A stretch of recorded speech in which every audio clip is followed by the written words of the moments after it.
본 방송에서 제공하는 투자 정보는 투자 판단에 대한 조언입니다. 방송에서 제공하는 주식의 가치, 가격 상승 및 가격 하락에 대해서는 방송사에서 보장하지 않습니다.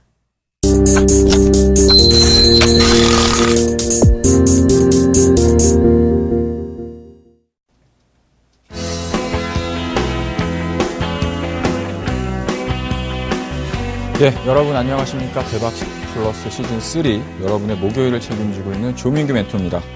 매주 목요일은 유망 업종 분석을 통해서 종목 발굴하는 시간과 함께요. 제가 직접 기업 탐방을 통해서 발로 찾은 알짜 기업 탐방 소식까지 전해드리고 있으니까요. 많은 기대 부탁드리도록 하겠습니다. 그럼 오늘 이 시간도 기대 많이 해주시고요. 대박 플러스 힘차게 시작해 보도록 하겠습니다. 예, 먼저 이제 지난 시간에 이제 말씀드렸었던 추천 공략주 관련해가지고 이제 AS를 가져보도록 할 텐데요. 지난번에 말씀드렸던 종목이 이제 MVH 코리아였었죠. 지난번 같은 경우에 이제 한 5,200원 정도 수준의 단기적인 이제 목표가를 말씀을 드렸고, 손절가는 한 3,500원 정도로 말씀을 드렸었습니다. 지금 현재 같은 경우에는 뭐 시장 대비해서 약간의 좀 쉬어가는 흐름들을 좀 보여주고 있는데요. 충분히 좀 시간을 가지고 보신다라고 한다면 충분한 기대 수익률 달성이 될 거라고 생각이 되어집니다. 지금 기술적인 부분을 한번 보시기 앞서서요. 과거에 했었던 기본적인 내용에 대해서 잠깐 좀 설명을 드리고 방송을 좀 이어가도록 할 텐데요. 지난주에 같은 경우에는 이제 필립 피셔, 벤자민 그레이엄이죠. 벤자민 그레이엄의 어떤 투자 방법을 통해서 NVH 코리아라는 종목에 대한 어떤 투자 원리라던가 그 종목을 발굴하는 방법에 대해서 한번 설명을 드렸었는데요. 그 부분을 충분히 기억을 하고 계신다고 한다면 MVH 코리아를 접근하시는 데 있어서 크게 무리는 없으셨을 거라고 생각이 되어집니다. 자, 지금 이제 차트를 보면서요. 현재 어떤 주가 위치라던가 그 부분을 좀 살펴보도록 할 텐데요. 지금 현재 MVH 코리아 같은 경우에는 바닥권에 있는 완연하게 이제 바닥권에 있는 모습들은 아닙니다. 바닥을 좀 통과해서 2차적인 상승을 진행되고 있는 모습들을 좀 보여주고 있는데요. 지금 1차적으로 본다라고 한다면 지난번에 말씀드렸던 매수 밴드는 한 4,100원 정도 수준이라고 한다면 충분히 뭐 매수가 가능하다고 말씀드렸었는데 4,400원 정도까지 상승한 이후에 약간 좀 쉬어가는 눌림목을 다시 한번 좀 만들어 놓고 있는 모습을 보여주고 있습니다. 그래서 차트를 좀 길게 보시면요. 여전히 뭐 바닥권 구간에서 약간밖에 좀 올라오지 못한 정도의 흐름이기 때문에 뭐 충분히 뭐 이 정도 가격권 혹은 이제 장중에 약간의 뭐 가격적인 조정이 진행된다고 하더라도 뭐 매수를 하시는데 큰 부담은 없을 거라고 판단이 되어지고 있고요. 목표가는 한 5,200원 정도를 1차적으로 설정을 해드렸습니다. 그래서 지금 현재 같은 경우에는 뭐 단기적으로 한 5,200원 정도까지 직전 어떤 고점 매물 저항권이라고 볼 수 있겠죠. 이 정도까지는 충분한 상승이 좀 가능하다고 판단을 하고 있기 때문에 뭐 방송을 보시고 따라하시는 분들 같은 경우에는 뭐 약간의 좀 지루한 감은 있을 수 있을지 몰라도 충분히 5,200원 정도까지는 충분한 상승이 진행이 된다. 이렇게 좀 보시면 되겠고요.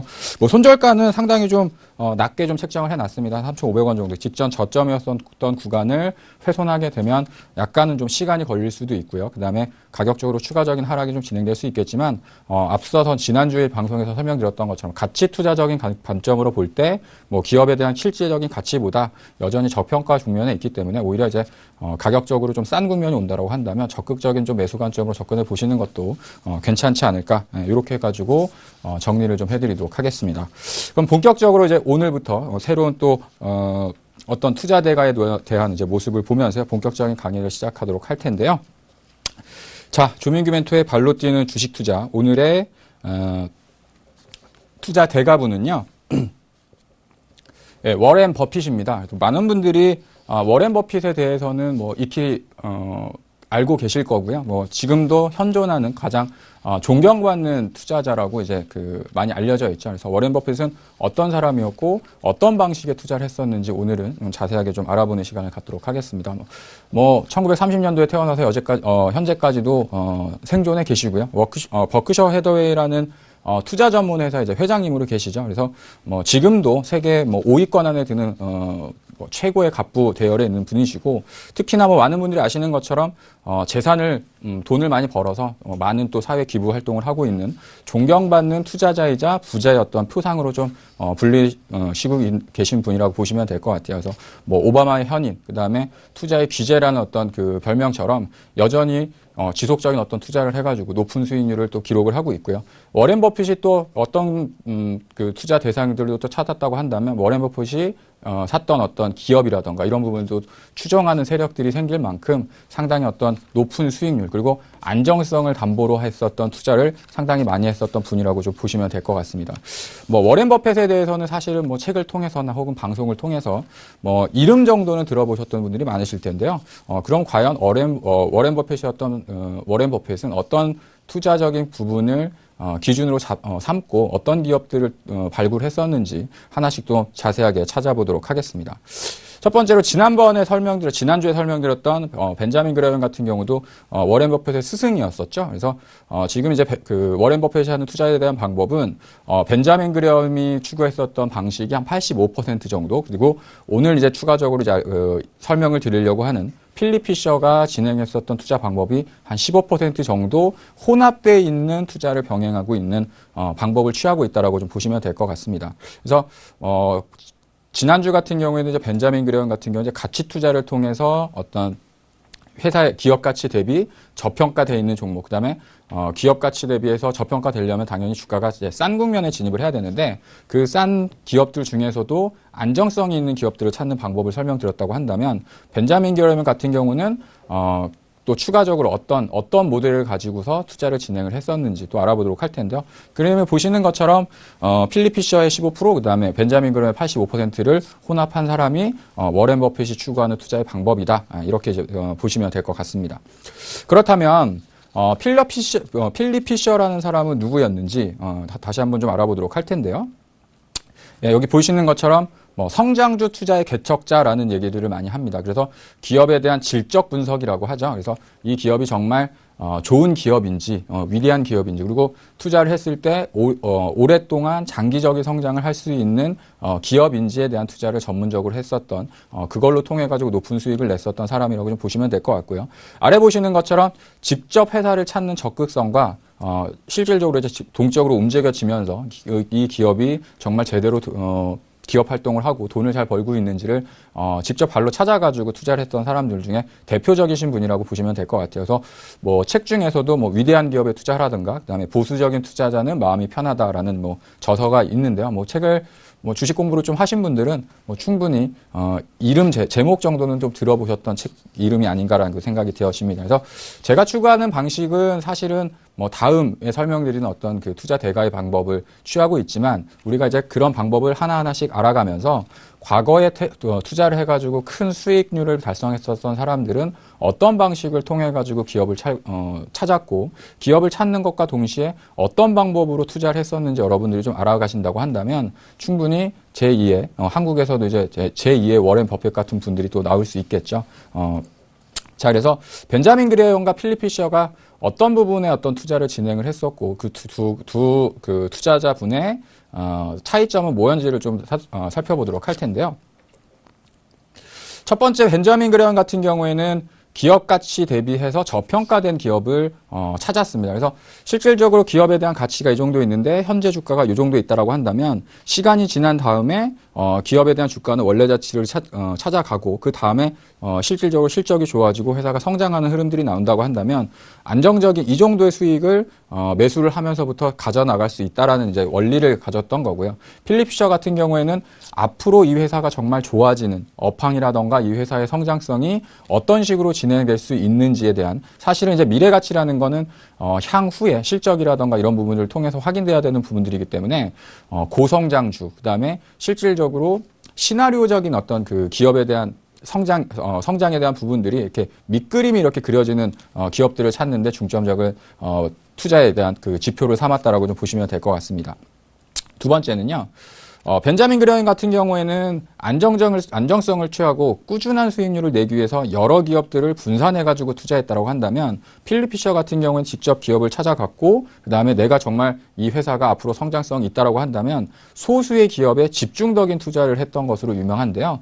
이 두 가지에 대한 부분들은 참 분명히 차이가 있을 수 있습니다. 그러니까 여러 기업에 투자한다라는 건 어떤 그 시장이 좀 안 좋거나 개별 기업에 대한 주가가 하락을 했을 때 안정성은 높아질 수 있겠지만, 또 어떤 종목이 기업이 추가적으로 어떤 큰 어떤 수익률을 달성을 했을 때에도 내가 가진 전체적인 포트폴리오에 대해서는 미칠 수 있는 영향이 좀 제한적일 수 있다라는 거죠. 그래서 벤자민 그레엄 같은 경우는 항상 얘기하는 것처럼 안정적인 투자를 좀 강조하는 투자를 했다고 좀 보시면 될 것 같고, 필립 피셔 같은 경우에는 안정성보다는 높은 수익을 위해서 기업들을 찾고, 그다음에 향후 미래적인 산업이라던가 그 산업에 이 기업이 어떻게 해가지고 성장할 수 있는 그런 그림들을 찾았기 때문에 소수의 기업에 집중적인 투자에서 높은 수익률을 달성하기 위한 약간은 다른 전략을 취하고 있었던 방법을 선택을 했었다.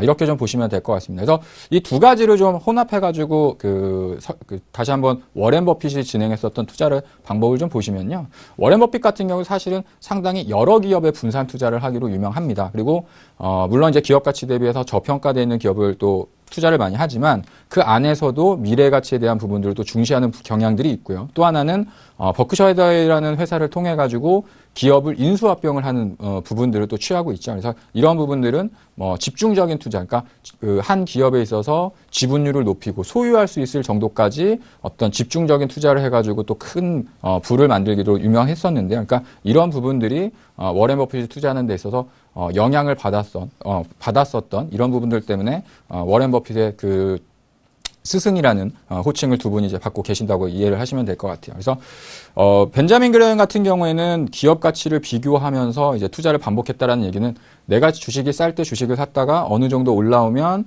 기업 가치보다 이제 높은 수준의 주가가 이제 형성이 되다 보니까 이러한 부분들을 이제 반복해가지고 진행을 했다라고 좀 보시면 될 것 같고요. 필립 피셔 같은 경우에는 주식을 팔지 않기로 상당히 유명합니다. 모토로라라든가 이런 회사 같은 경우는 정말 장기적인 투자를 했기로 상당히 유명한데요. 한 종목을 샀을 때 20년, 30년씩 보유를 하면서 정말 장기적인 투자를 했었던 사람으로 또 유명한데요. 그만큼 확신이 들고 본인이 정말 믿을 수 있는 기업이라고 판단이 들면 소수의 포트폴리오를 통해 가지고 장기적인 수익률을 추구했었던 그러한 어떤 투자 방법을 취했었다라고 좀 보시면 될 것 같습니다. 자, 다음은요. 벤자민 그레엄 같은 경우에는 소극적이고 정적이고 양적인 접근이라고 이렇게 써 있는데 실질적으로 재무제표라는 거는 과거의 어떤 지난 데이터죠. 지난 데이터를 통해서 현재 시점과 비교를 하고 현재 시점보다 주가가 과거의 데이터보다 현재 주가가 좀 낮은 위치에 있느냐, 현재 가치가 장부 가치 대비해서 저평가되어 있느냐 이런 부분들을 좀 중요하게 판단을 하다 보니까 좀 소극적인 투자, 그다음에 정적인 투자, 그다음에 숫자적인 양적인 부분을 좀 이렇게 판단을 지표를 많이 삼았었다고 이제 보시면 될 것 같고요. 필립 피셔 같은 경우에는 적극적인 투자를 했다는 사람으로도 유명합니다. 그래서 실질적으로 기업을 탐방을 하고 탐방을 하면서도 어떤 기업에 계속해가지고 본인이 생각했었던 어떤 성장의 모습대로 이렇게 성장해 나가는지를 또 확인했던 부분들이 있었기 때문에 이제 동적인 투자, 적극적이면서도 이제 움직임이 있는 그러한 투자라고 이제 보시면 될 것 같고, 질적인 접근이라고 하는 부분들은 단순히 이 회사가 좋아지는 것뿐만 아니라 어떤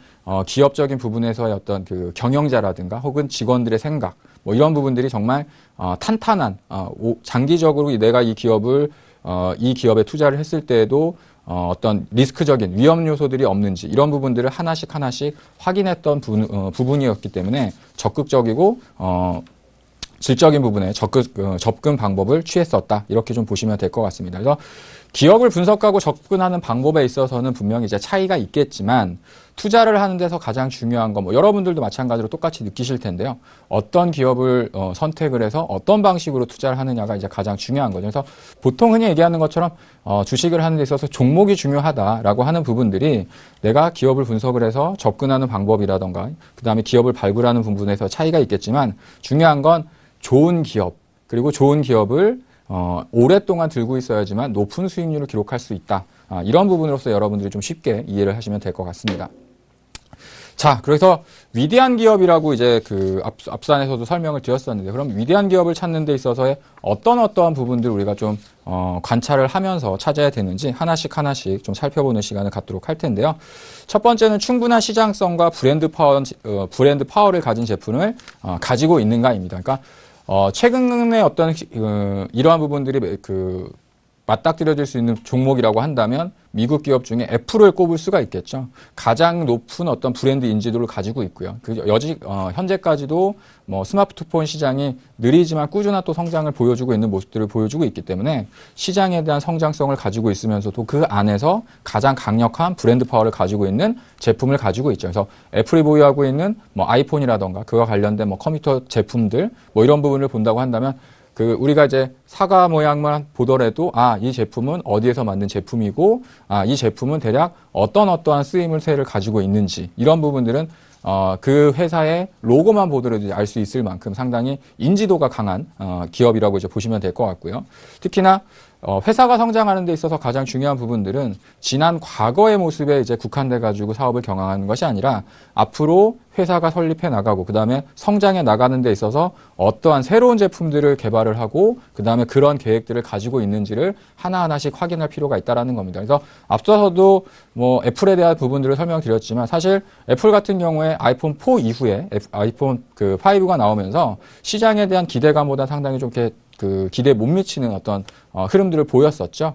그런데 아이폰 6를 새롭게 나타내면서 다시 한번 또 시장에 있어서의 중심에 또 위치를 하는 모습들을 보여줬기 때문에 그런 부분들을 좀 여러분들이 머릿속으로 좀 이렇게 그림을 그려보신다고 한다면 그냥 단순히 예전에 썼던 어떤 제품들을 계속해가지고 파는 것도 중요하겠지만 그 제품 내에서도 새로운 기능, 그 다음에 그것을 능가할 수 있는 기능적인 부분이라던가 이런 부분들을 지속적으로 개발할 수 있는 의지와 계획을 가지고 있는 기업이어야지만 장기적인 성장을 기대할 수 있다라는 거죠. 특히나 이제 연구개발 비용이라는 것도 마찬가지입니다. 저도 이제 탐방을 가서 어떤 적극적으로 새로운 제품이라던가 어떤 시장에 진출할 수 있는 비용들을 어떻게 써가고 있는지, 그다음에 그런 부분들이 어떻게 진행됐었는지에 대한 성과들을 자주 이렇게 판단을 하는데요.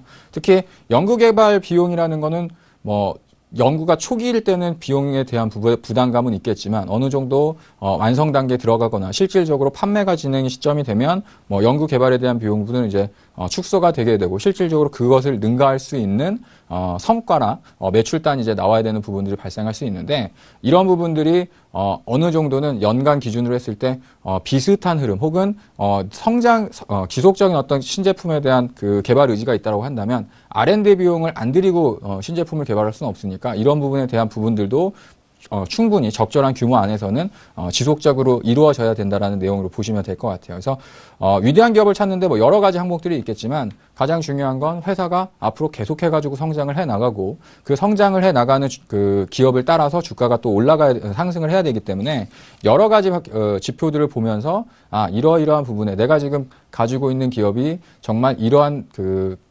성장성과 그다음에 브랜드 파워를 가지고 있고 경영하는 사람들은 새로운 어떤 투자를 통해 가지고 새로운 어떤 매출 확대라든가 이익률을 높일 수 있는 방법들을 계속해 가지고 그런 쪽으로 이제 경영을 하고 있는지 이런 부분들을 하나씩 체크하실 필요가 있다라는 겁니다.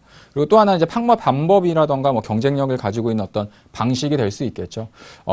뭐 지금 우리나라 시장을 통틀어 봤을 때는 최근 들어서 보면 과거 같은 경우에 우리가 제품을 사러 갈 때는 뭐 백화점이라던가 재래시장, 뭐 할인마트 뭐 이런 부분을 통해 가지고 우리가 제품을 구입을 했었지만 요새 같은 경우에는 뭐 인터넷 쇼핑몰, 그다음에 홈쇼핑, 그다음에 SNS를 통해 가지고 뭐 제품을 구매하시는 분들이 많아지고 있는 추세잖아요. 그래서 다양한 어떤 판매망을 가지고 있어야 되고 그러한 부분들이 다른 사람들이 이용하는 것들보다 경쟁력이 탄탄한 그러한 판매망을 가지고 있는 독특한 어떤 그런 방식을 가지고 있는지도 또 확인할 필요가 있습니다.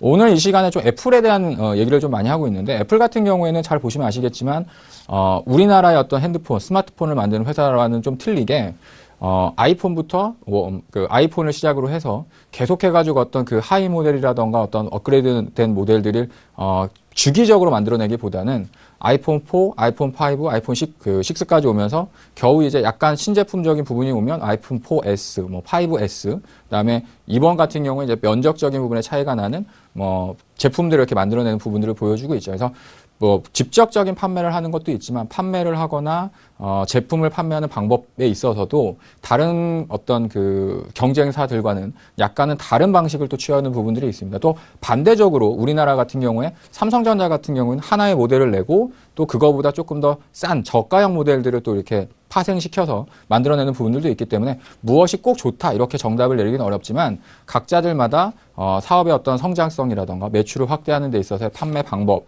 어떤 마케팅적인 요인, 요소들 이런 부분들을 어떤 식으로 진행하는지도 상당히 중요한 요소다 이렇게 보시면 될 것 같아요. 자, 다섯 번째인데 충분한 영업이익률을 확보했는가에 대한 부분들인데요. 물론 이제 회사가 성장을 하려면 매출이 늘어나고 당연히 매출이 늘어나서 영업이익이 높아지는 것도 중요할 수 있겠지만 안정적인 이익률을 가지고 있는 제품을 생산하는 게 좋습니다. 그래서 대략적으로 뭐 1,000원짜리를 하나 팔았을 때 우리나라 그 1년의 어떤 통계들을 보면 상장된 기업 중에 몇 원이 남았네, 몇십 원이 남았네. 그게 사실은 이제 영업 이익률이거든요. 그래서 매출이 늘어난 것도 중요하지만 그 매출의 영업 이익률이 1%, 2% 이런 어떤 그 제품의 마진을 갖고 있는 기업들이라고 한다면 많이 제품을 팔아야지만 수익성이 이렇게 늘어나는 부분을 느리게 진행될 수 있는 부분들이 있지만 영업이익률이 20% 이상에 대한 제품을 가지고 있다라고 한다면 매출이 조금만 늘어도 이익에 대한 늘어나는 속도가 상당히 크게 작용될 수 있는 부분들이 있기 때문에 영업이익률에 대한 부분들도 여러분들이 충분히 고려를 하시면서 종목을 발굴하시거나 기업을 찾아나가는 방법으로 활용을 해 나가시면 좋으실 것 같습니다. 자, 여섯 번째인데요. 그러니까 앞서서 말씀드렸던 것처럼 이제 제품을 많이 팔고 매출을 높이는 것도 중요하겠지만 영업이익률에 대한 영업이익률을 높이는 거겠죠. 영업이익률을 개선하는 데 있어서의 계획이라던가 어떤 목표 의식이 있는지 그리고 그러한 부분을 통해 가지고 앞으로 정말 이 회사가 한 2%, 5% 정도의 낮은 영업이익률을 가지고 있다가 새로운 제품을 판매하거나 혹은 판매를 하는 방법을 바꿔가지고 영업이익률을 개선할 수 있는 어떤 계획들이 있는지 이런 부분들도 하나씩 체크하실 필요가 있다라는 얘기입니다. 자, 여기서 잠깐 말씀을 드리면요. 우리가 기본적으로 주식 투자를 할 때 기본적인 어떤 기업에 대한 가치라던가 이익에 대한 성장 속도를 지난 재무제표를 통해 가지고 이제 확인할 수 있는 부분들도 있겠지만 영업이익률을 개선할 수 있는 계획이나 목표라는 것은 사업 계획서나 사업 보고서 안에도 나와 있지 않는 내용들입니다. 이런 것들은 우리가 이제 실질적으로 탐방을 하지 않는 기업 탐방을 하지 않더라도 주식 담당자를 통해 가지고 앞으로 이 회사가 어떻게 좋아지려는 노력들을 하고 있는지 이 정도는 주식 투자를 하시는 분이라고 한다면 한 번 정도는 좀 체크를 하실 필요가 있다라고 좀 판단이 되어지고요. 아까 지금 제가 말씀드리는 내용들은 그냥 단기적으로 주식을 사서 일주일 안에 정리를 할 거라면 그렇게 큰 어떤 주식을 찾는데 요인들이 안 될 수 있겠지만 정말 내가 주식을 사서 좀 긴 관점으로 투자적인 관점으로 한다고 한다면 찾아야 되는 항목들이 상당히 많이 있다라는 거를 좀 보시면 될 것 같아요. 그리고 특히나 이제 우리나라 기업 같은 경우에는 약간은 요런 문제에서 벗어난 기업들도 상당히 좀 많이 있는데요. 안정적이고 긴밀한 노사 관계를 통해 가지고 이 회사가 사실은 이제 생산하는 어떤 근로자분들과 사업을 진행하고 영위하는 경영자들하고 불화가 있다라고 한다면 그 회사가 안정적으로 이렇게 정상적으로 굴러갈 수가 없겠죠. 그래서 안정적이면서도 어떤 노사 관계가 그렇게 나쁘지 않은 그리고 정말 친밀한 의식들을 가지고 있어야 되는 거고 이런 부분들은 그 회사에 다니는 직원분들의 어떤 태도라던가 사실 제가 이제 기업 탐방을 가면서 어떤 부분을 보냐면요. 앞에 제가 이제 입구에서 안내를 해주시는 분들의 표정이라던가 혹은 탐방을 하러 갔을 때 직원들의 어떤 얼굴 모습 그리고 제가 집중적으로 듣지는 않지만 그분들이 얘기하는 어떤 대화 내용들을 일상적인 내용들을 듣다 보면 이 회사가 조금 좋은 분위기를 가지고 있구나 아니면 이 회사는 조금 불안한 분위기를 가지고 있구나 정도는 이제 체크를 할 수 있습니다. 그래서 이런 부분들도 상당히 중요한 검토 사항이라고 좀 보시면 될 것 같고요. 특히나 기업의 임원들이라던가 직장에 다니는 임직원들이 정말 이 회사가 잘 되기를 바라면서 열심히 일하고 화합적인 분위기로 회사가 경영되고 있는 관계인지도 확인이 좀 필요한 부분들이 있다라고 좀 보시면 될 것 같습니다.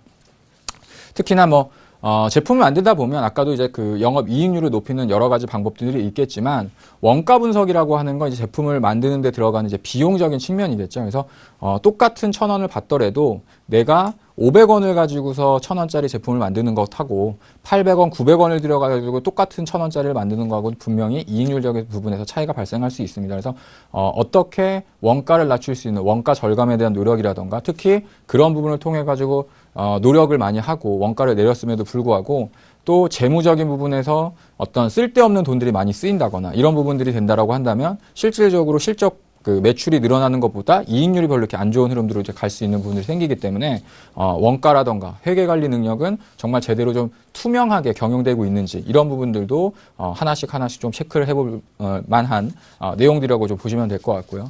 10번째는 이제 특별한 의미의 별도 사업부문을 보유하고 있는가에 대한 부분들은 여러분들이 이렇게 생각하시면 될 것 같아요. 그러니까 회사가 상장되어 있는 기업들 같은 경우에는 본래 사업을 하고 있는 사업부가 있고요. 또 여타적으로 그 안에서 다른 어떤 신사업이라고 하죠. 그래서 보통 우리가 얘기할 때 뭐 신성장 동력을 탑재했느냐 뭐 이런 부분으로 이제 설명을 드리는데 앞으로 이 부분도 성장을 해서 새롭게 매출을 확대를 하고 회사가 성장하는데 기여할 수 있는 새로운 사업 부분들이 있는지 이런 부분들을 상당히 중요한 내용 중에 하나라고 좀 보시면 될 것 같습니다. 특히나 뭐 우리나라 기업들 같은 경우 또 자회사를 통해 가지고 이런 사업들을 영위해 나가는 기업들이 많기 때문에 기본적으로 우리가 알고 있는 본사 외에 그 지분을 투자했거나 혹은 투자했던 회사들의 어떤 사업을 통해 가지고 하고 있는 사업부들도 꼼꼼히 참고하신다고 한다면 본사에 대한 성장성도 중요하겠지만 차후에 이 사람들이 연구 개발하거나 혹은 새로운 사업을 통해 가지고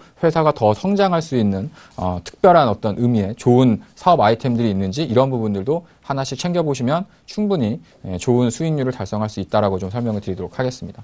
자, 11번째는요.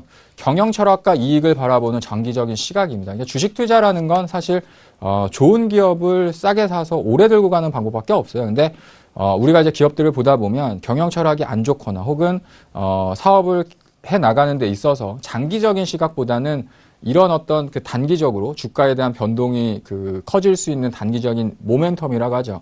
그러한 이슈만을 가지고서 기업을 경영하는 것인지 아니면 정말 이 사업이 장기적인 흐름으로 갈 수 있는 사업부가 아님에도 불구하고 단기적으로 어떤 이익률이 높아진다고 해서 그러한 사업 쪽에서만 연연해가지고 하는 사업을 그 경영자들이 그런 식으로 이제 회사를 운영해 나가는지 이런 부분들도 하나씩 체크를 하실 필요가 있다는 얘기입니다. 이런 부분들은 사실 뭐 기업이 경영하는 부분들을 체크를 하다 보면 이 회사는 정말 좀 이 회사를 믿고 좀 내가 오래 투자를 해도 괜찮은 기업인지 아니면 이건 그냥 단순히 어떤 이슈를 통해 가지고 주가 부양이라던가 뭐 단기적인 어떤 이익을 취하기 위해서 이러한 사업을 하려고 하는구나 이런 부분들은 좀 느껴지실 수 있을 겁니다. 그래서 이러한 부분들이 걸맞지 않은 거는 실질적인 사업부보다 주가가 많이 올라가는데 그 주가의 그 실질적인 상승 요인을 보면 앞으로 이러이러한 사업을 해가지고 돈을 많이 벌겠습니다.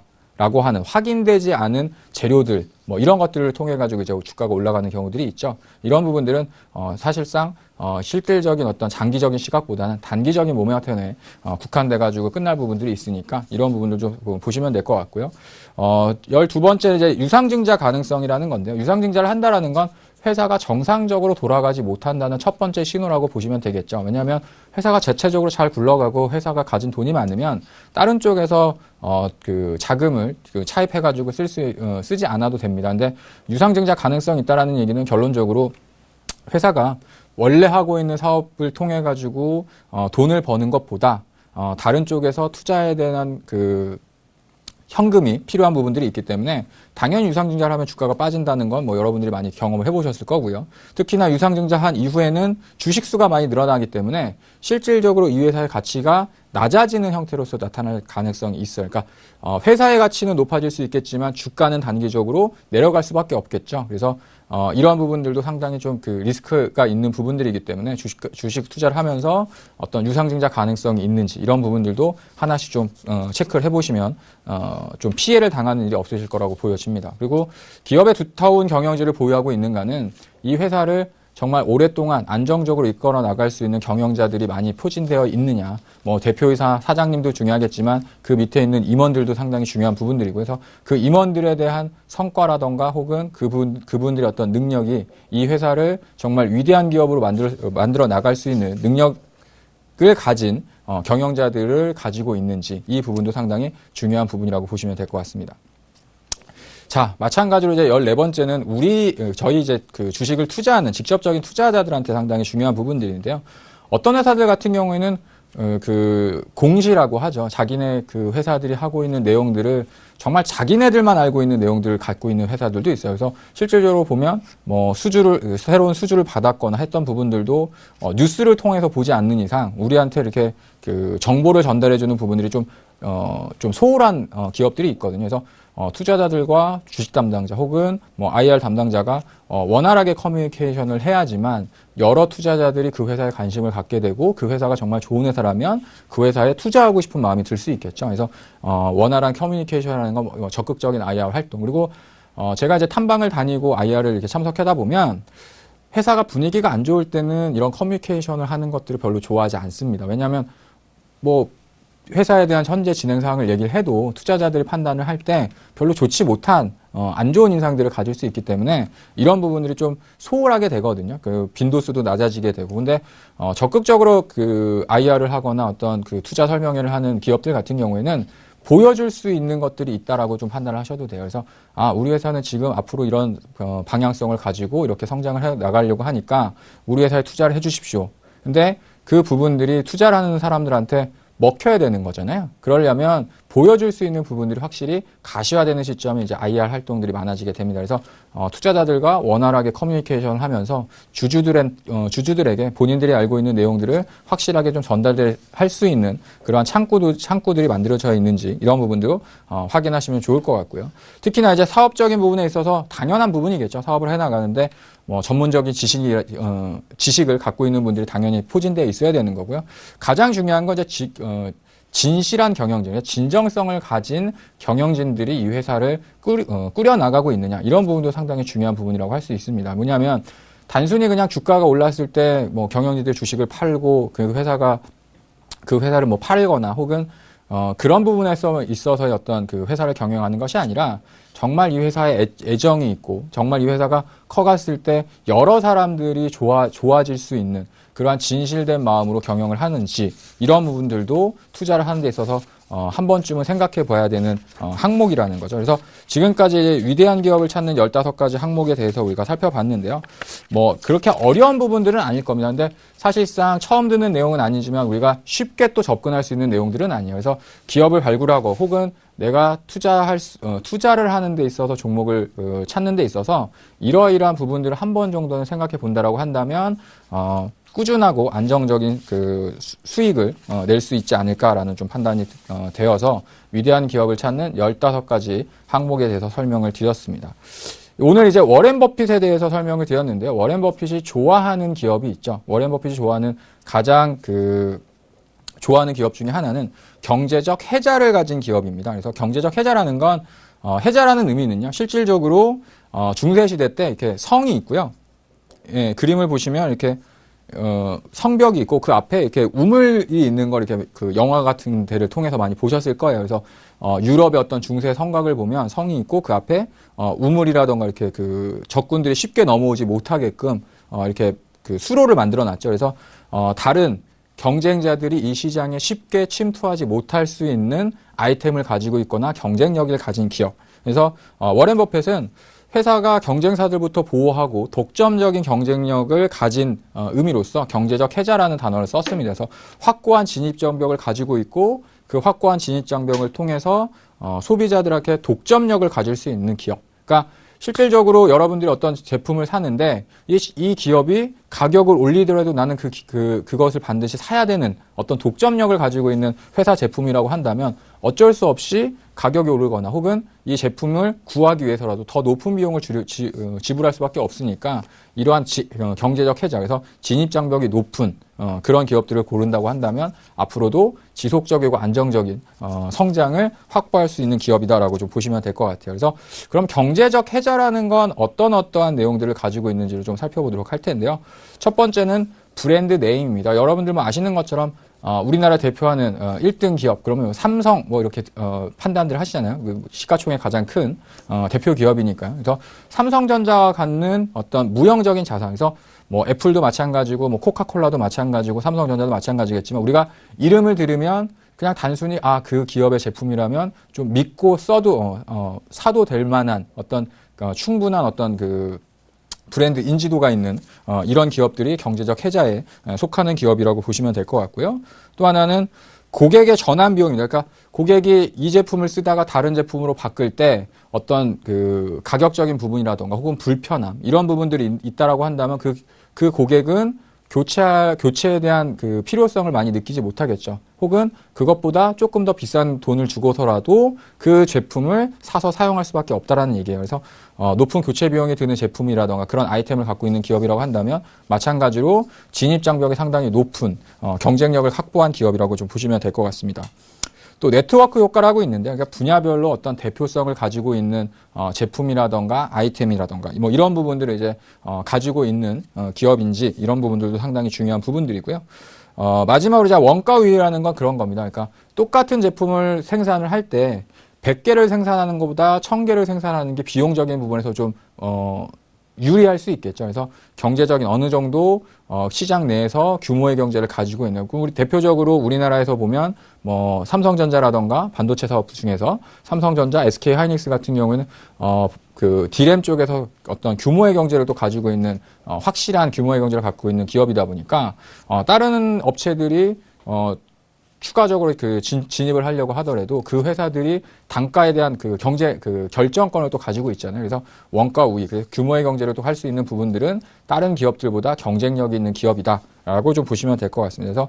그래서 끝으로 이제 경제적 혜자라는 부분들을 설명을 드리면서 첫 번째는 이제 무형 자산에 대한 효과, 뭐 브랜드에 대한 인지도라던가 고객이 꼭 필요한 그 제품을 사야 되는 데 있어서 다른 것을 하는 것보다 조금 더 비싼 돈을 주더라도 이 제품을 꼭 써야 된다라는 어떤 당위성이 있어야 되는 거고요. 뭐 네트워크적인 부분, 그래서 대표적인 분야별로 대표성을 가질 수 있는 대표성을 가진 회사, 그리고 충분한 규모의 경제를 가지고 있는 회사라고 한다면 경제적 혜자 기업, 그래서 경쟁력을 탑재한 기업이라고 보시면서 여러분들이 믿고 투자를 하셔도 괜찮겠다라고 얘기를 드릴 수 있을 것 같습니다. 그래서 앞서서 이제 대가들의 투자 방법에 설명을 드리면서 오늘은 워렌 버핏, 그 다음에 필립 피셔의 어떤 그 투자 방법에 대해서 설명을 드렸었는데요. 이런 부분을 통해 가지고 지금 현재 시점에서 우리가 좀 어떠한 기업들을 찾을 수 있을까? 상당히 우리나라 기업들 중에서도 경쟁력이 높고 그 다음에 그 좋은 기업들이 상당히 많이 있죠. 근데 오늘 같은 경우에는 지난주에는 그 기업적인 가치와 이런 안정성적인 측면으로 기업에 대한 설명을 찾으면서 이제 탐방을 해서 발굴했었던 종목을 설명드렸다고 한다면 오늘의 종목은 경제적 혜자적인 관점, 그 다음에 워렌 버핏이 가지고 있는 어떤 철학과 대비했을 때도 전혀 부족함이 없는 기업이라고 판단되는 회사를 설명드리려고 하니까요. 발로 뛰는 주식투자 기업 탐방 조민규 멘토의 다음 실질적으로 이제 어떤 기업을 알아가는지 설명드리는 시간을 본격적으로 또 시작해 보도록 하겠습니다. 예, 제가 지금 방송을 쉼없이 오늘 해야 될 분량들이 워낙에 많다 보니까 쉼없이 진행을 하고 있는데요. 앞서서 설명드렸던 것처럼 워렌 버핏이 투자했었던 어떤 기업들에 대한 내용들을 조금 짧은 시간이었지만 머릿속에 그려보신다고 한다면 왜 이 기업을 이러한 관점으로 접근을 하고 투자를 해야 되는지 약간은 이해가 되실 것 같습니다. 자, 그럼 기업 설명 전에 잠시 쉬었다 가겠습니다.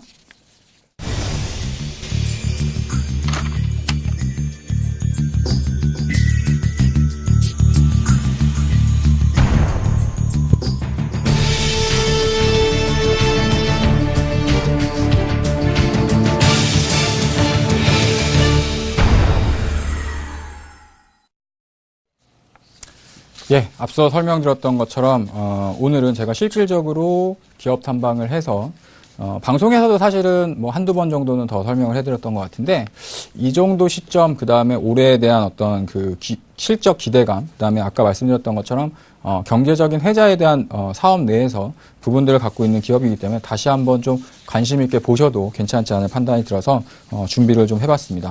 자, 발로 뛰는 주식 투자 기업 탐방 조민규 멘토의 오늘의 기업 탐방 종목은요, GNC 에너지입니다. GNC 에너지는 뭐 과거에서도 한 두 번 정도 설명을 해드렸던 것 같아요. 그래서 사업적인 부분에 대해서는 충분히 설명을 드렸었던 것 같은데, GNC 에너지가 하고 있는 사업 부분들을 보시면, 첫 번째는 이제 대용량 비상용 발전기를 하고 있는 사업들을 하고 있습니다. 그래서 비상용 발전기의 뭐 얘기는 많이 들어보셨겠지만, 그냥 쉽게 생각하시면, 우리가 이제 그 한국전력에서 전기가 이렇게 계속 사용을 하다가 어떤 뭐 정전이 발생을 하거나 혹은 전기가 제대로 수급이 원활하지 않을 때 발전기를 통해 가지고 비상전력을 공급하는 사업을 하고 있다라고 보시면 될 것 같아요. 그래서 특히나 요새 같은 경우에는 뭐 전기가 쉽게 뭐 끊어지는 부분들은 없을 수 있겠지만 전기가 갑자기 중단이 됐을 때 사업적인 부분에서 큰 충격을 받는 산업들은 상당히 많아졌습니다. 그래서 뭐 실질적으로 반도체라든가 디스플레이를 생산하는 업체들 같은 경우에도 전기가 한번 끊겨가지고 라인이 서버리면 이틀에서 3일 동안 다시 원래 자리로서 데려가는데 시간이 또 많이 걸리게 되고요. 특히나 이제 요새 같은 경우 인터넷 정보, 빅데이터 시대 뭐 이런 얘기들을 많이 하다 보니까 전기가 없어가지고 인터넷이 안 되거나 혹은 전화가 핸드폰이 안 터진다고 하더라도 정말 큰 여러 가지 파장들이 발생할 수 있겠죠. 뭐 은행도 마찬가지고. 그래서 이러한 부분들에 대한 수요들이 계속적으로 증가를 하고 있는데요. GNC 에너지 같은 경우에는 우리나라에서도 가장 대용량 발전기를 수주하고 설계해서 시공까지 했었던 사업 영역을 갖고 있기 때문에 아까 말씀드렸던 것처럼 규모적인 부분에서도 우위, 그 다음에 산업분 내에서도 어떤 인지도라던가 이런 부분에 대한 네임밸류를 어느 정도는 탑재하고 있는 기업이라고 보시면 될 것 같아요. 그리고 저 밑단 하단 쪽에 보시면 친환경 발전 사업이라고 나와 있을 텐데요.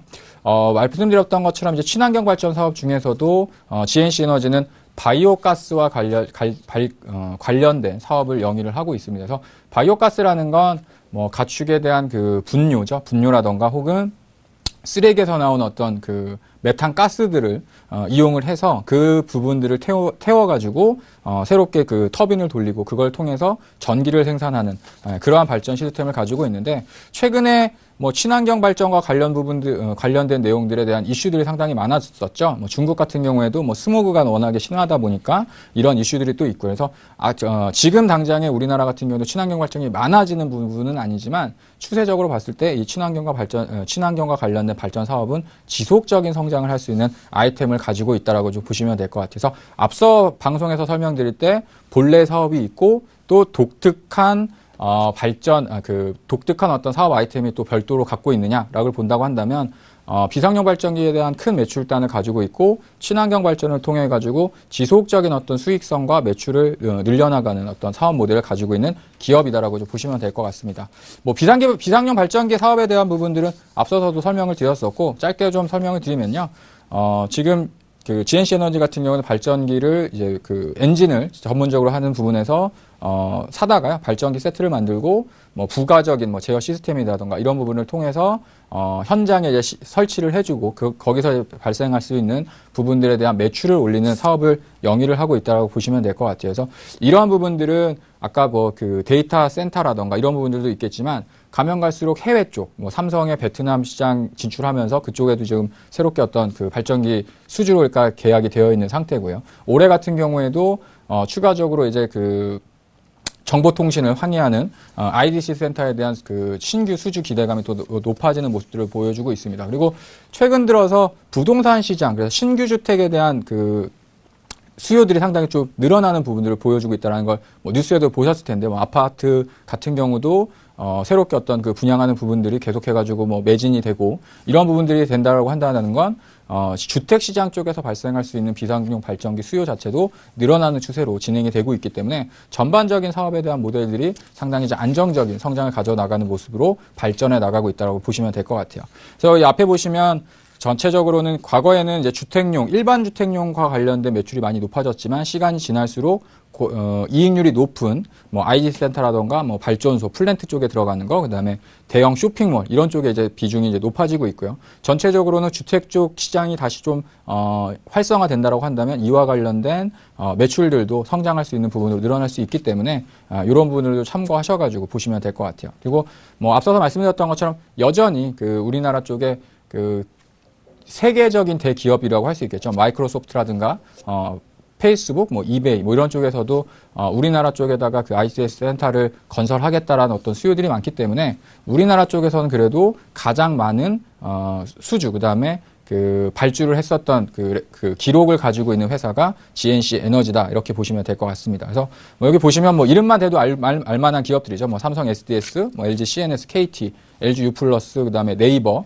뭐 등등등 해가지고 이런 IDC 센터를 또 이제 그 설립을 해서 진행을 했었고요. 영등포 쪽에 있는 타임스퀘어 같은 경우도 GNC 에너지에 비상용 발전기가 들어가 있는 부분으로 보시면 될 것 같고, 요 밑에 이제 해외 쪽 수주 관련해 가지고 얘기가 나오고 있는데요. 하노이 랜드마크 타워에 대한 그 비상용 발전기를 GNC 에너지가 했기 때문에 베트남 쪽에서도 GNC 에너지의 매출이 발생하고 있다 이렇게 좀 보시면 될 것 같습니다. 그 다음에 아까 말씀드렸던 건 이제 바이오 가스 발전과 관련된 부분들인데요. 뭐 과정을 보시면 음식물 쓰레기라던가 하수 슬러지, 뭐 가축 분뇨, 뭐 농업 쪽에서 나온 어떤 부산물들을 뭐 약간 이제 정제를 해가지고 거기서 숙성 발효를 통해 가지고 이제 가스를 만들고 그것을 이용해 가지고 이제 전기를 생산해 나가는 사업들을 하고 있다라고 보시면 될 것 같은데요.